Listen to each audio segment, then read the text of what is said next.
ماہ سیام سے ایک دن قبل اور عید کے دن ہم ایک جیسے ہوتے ہیں. جہاں ہم رمضان سے ایک دن پہلے کھڑے تھے، عید کے دن بھی ہم وہیں کھڑے ہوتے ہیں. تو پھر ایک مہینہ اتنی طویل محنت کی اور مشقت اٹھائی، بھوک اور پیاس کاٹی، تو پھر کیا فائدہ ہوا؟ آپ ایک ڈاکٹر کے پاس جاتے ہیں اور اس سے دوائی لیتے ہیں اور مہینہ بعد اس کو استعمال کرتے ہیں، اور مہینے کے بعد آپ ٹیسٹ کرواتے ہیں تو جہاں تھی بیماری وہاں کی وہاں رہی. تو پھر دو باتیں ہیں، یا تو ڈاکٹر نے دوا ٹھیک نہیں دی، یا پھر آپ نے دوائی کے ساتھ پرہیز نہیں کیا اور جہاں تھے وہیں کے وہیں کھڑے رہ گئے. تو ڈاکٹر کے پاس دوبارہ جائیں گے تو وہ کہے گا جناب اس بیماری سے نجات تو ایک مہینے کے کورس سے ہو جاتا تھا، تو آپ کو آرام کیوں نہیں آیا؟ آپ نے پرہیز نہیں کیا. تو آپ اس کو کہیں کہ جناب ہم دوبارہ مجھے ایک کورس اور کروا دیں، لیکن پرہیز میں نے پھر بھی نہیں کرنا. تو ڈاکٹر کہے گا کہ نہیں جناب چھٹی کرو. اگر دوائی لینی ہے تو اس کے ساتھ جو احتیاطی تدابیر میں بتاؤں گا ان کو اختیار کرنا ہوگا.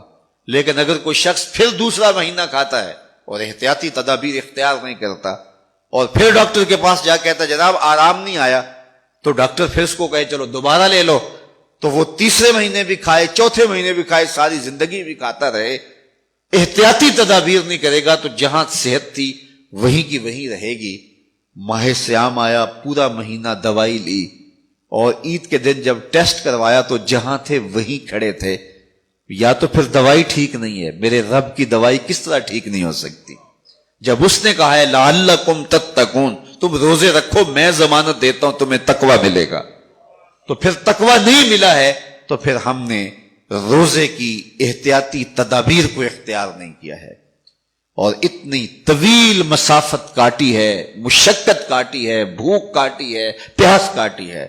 لیکن اگلے سال ہم پھر آئے تو ہم پھر اسی طرح وہ مشقت کاٹنے لگے اور احتیاطی تدابیر ہم نے پھر اختیار نہیں کی.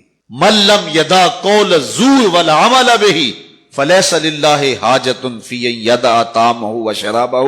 کہا جو جھوٹ اور جھوٹے امور اور کام نہیں چھوڑتا اس کے بھوکا اور پیاسا رہنے کی کوئی ضرورت رب کو نہیں ہے. وہ روزے کے ذریعے سے تمہاری تہذیب نفس کرنا چاہتا ہے، تمہارے من کو سنوارنا چاہتا ہے، تمہارے اندر کی غلاظتیں دور کرنا چاہتا ہے، لیکن تم اس کو احتیاطی تدابیر کے ساتھ لینے کے لیے آمادہ نہیں ہو تو کاٹتے رہو، ہر سال مشقت کاٹتے رہو. 40 سال 45 سال 50 سال ہو گئے روزے رکھتے، ہر سال یہ ہوتا ہے کہ 29 شعبان کو جہاں کھڑے ہوتے ہیں 1 شوال کو بھی وہی کھڑے ہوتے ہیں. تو پھر کیا فائدہ اتنی مشقت اٹھانے کا؟ آنکھوں پہ بھی پہرا بٹھائیے، خیالوں پہ بھی پہرا بٹھائیے، سوچوں کو بھی آوارہ نہ ہونے دیجیے، رزق بھی پاک لیجیے، اور زبان پر بھی کوئی ایسا جملہ نہ آنے پائے جو رب کی ناراضگی کا سبب ہو. خیال بھی نہ بھٹکے، نظر بھی نہ بہکے، اور ایک ایک عمل زندگی کا خوبصورت ہو، منظم ہو، مرتب ہو، اور ادھر 30 روزوں کی بھوک ہو. اور پھر نتیجہ کیا ہوگا؟ میرے رب نے وعدہ دیا ہے لعلکم تتقون، تمہیں تقوی کا نور نصیب ہو جائے گا، تمہاری زندگی ایک عجیب کیفیت میں ڈھل جائے گی.